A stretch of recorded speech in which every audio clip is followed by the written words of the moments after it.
22-year-old man accused in a South Valley double homicide earlier this year is now formally on the calendar for trial. A Las Vegas juror set his jury trial for December 7th. In court, defense attorneys asked for a pretrial risk assessment and a full bail hearing. The judge agreed to get that risk report to both sides and hear bail arguments on July 8th. Ham's lawyer also waived his right to a speedy trial, giving both sides more time to prepare. Status and pretrial hearings are scheduled through November, leading up to that December trial date.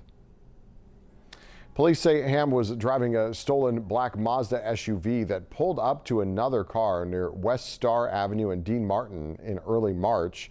Family had left 18-month-old Nahlani and family friend Denasia Robinson inside that car when someone walked up and opened fire, killing both of them. The next day, Ogden, Utah police chased and then arrested Ham that same day in that same SUV, and investigators say he later admitted stealing it in Phoenix and shooting into the blue car.